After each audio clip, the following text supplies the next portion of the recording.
Now, to provide some much-needed context here, I'm now joined by Navid Dayzad. He is a veteran immigration lawyer who now joins us from our Los Angeles bureau. Good to see you, Navid. Thanks for coming in this evening. Thank you. Let's get started on, of course, immigration. It's never been an easy process for coming to the U.S. When it comes to policies of the last month or so, you've had a zero-tolerance policy imposed, and just within the last week, an executive order from President Trump that's trying to maintain family unity.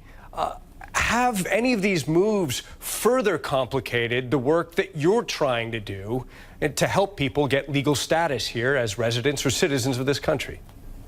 Yes, unfortunately, these policies and the most recent executive order have not been well thought out. The administration created the problem with a zero-tolerance policy and then replaced one bad solution with another bad solution.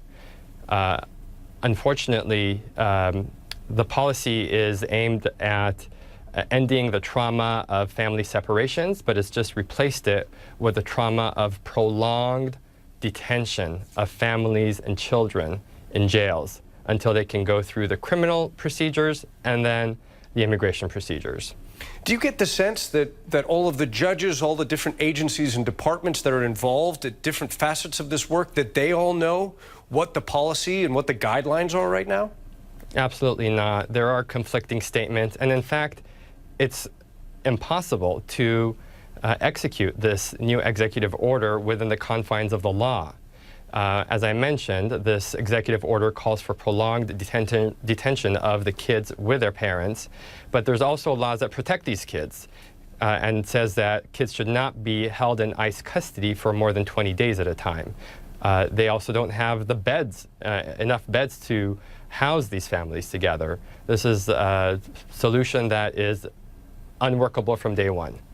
Now, the crisis of the last month or so, the separation of children from their families, more than 2,000 of them in just 6 weeks, that's highlighted immigration, and it's kind of shown a spotlight on trends that had already been developing, I believe, under past administrations. You already had large numbers of what the state defines as unaccompanied alien children in federal shelters. So can you kind of explain the evolution of a policy that probably some of your colleagues were critical about before President Trump was elected and enacted zero tolerance? There has been judicious use of criminal prosecution for people who enter the United States improperly. What's different, Ivan, is that now the administration is criminally prosecuting everyone and using detention in place of alternatives that are much less costly to the taxpayer and much more humane.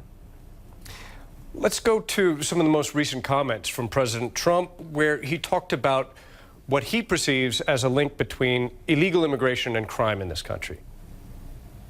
I always hear that, oh, no, the population's safer than the people that live in the country. You've heard that, fellas, right? You've heard that. I hear so much, and I say, is that possible? The answer is it's not true. You hear it's like they're better people than what we have, than our citizens. It's not true. Navid, statistics show that with the increase of immigration over a broad period in this country, that violent crime nonetheless has gone down. Those are kind of general numbers that may not directly correlate. What are your thoughts based on what you heard the president say? The president is perpetuating a myth. In the law, we look at the cold hard facts, and there are no facts to support this myth. In fact, studies show that immigrants have a far lower rate of criminal incidents as compared to the native-born American. You know, all of this, of course, in the midst of in a country that was founded by immigrants. You yourself are an immigrant. My mother was a refugee immigrant to this country, and it's striking personally, I think, and for many people, to hear some of the rhetoric being hurled against entire communities of people who have contributed in the past to this country. Navid Dayzad, thank you so much for taking the time to speak with me. My pleasure.